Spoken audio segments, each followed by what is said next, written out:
में 6 कहानी कहा जाता है। ये तीसरा कहानी है।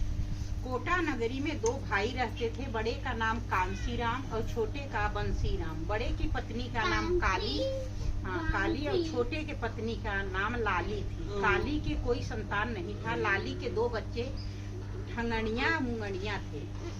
लाला की सास अपने पोतों से बहुत प्यार करती थी। लाली प्रतिदिन घर का सारा काम निपटाकर शहर में दूध बेचने चली जाती और शाम तक वापस आती।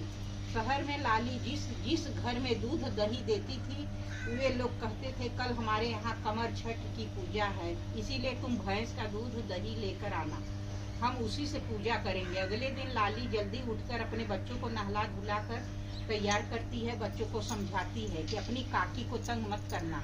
फिर एक मटकी में गाय का दूध, दूसरे में भैंस का दूध, तीसरे में गाय का दही और चौथे में भैंस का दही रखती है। फिर वो चारों मटकियों पर निशाना बनाकर उन्हें एक बड़ी टोकनी में रखती है। फिर वह शहर जाकर रोज की तरह दूध दही देती है। जो लोग कमर छठ की पूजा ली भैंस का दूध दही मांगते हैं और गलती से गाय का दूध वो दे देती है। उधर घर में काली खाना बनाने के लिए चूल्हा जलाती है। उस ईर्ष्यावश अपनी देवरानी के दोनों बच्चों को मारकर चूल्हे में लकड़ी के जगह जला देती है।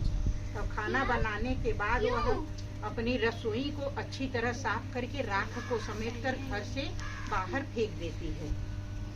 उधर कुछ देर में लाली को याद आता है कि अरे, हम तो भैंस के दूध के बदले में गाय का दूध दे दिए।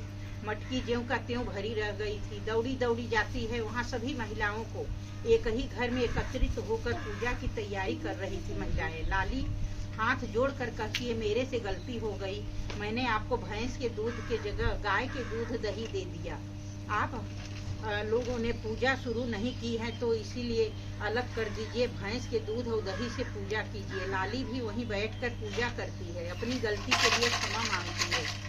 इधर काली को आत्मग्लानि होती है कि वो मायके चली जाती है। जब लाली शहर से वापस आती है तो अपने बच्चों को आवाज लगाते हुए बुलाती है। कमर छठ की पूजा के प्रताप से उसके दोनों बच्चे जीवित हो जाते हैं और दौड़ते हुए आते हैं। बच्चे माँ को पूरी कहानी बताते हैं। अपने बच्चों को देखकर लाली बहुत खुश होती है और अपनी जेठानी को बुलाने जाती है। वह अपनी जेठानी को समझाते हुए कहती है, दीदी जो हो गया सब भूल जाओ। आज हम दोनों एक प्रण करते हैं कि हम लोग अगले साल कमर छठ की पूजा जरूर करेंगे। और इस प्रकार देवरानी और जेठानी दोनों सुख शांति से प्राप्त हुआ। बोलिए ललही छठ मैया की जय।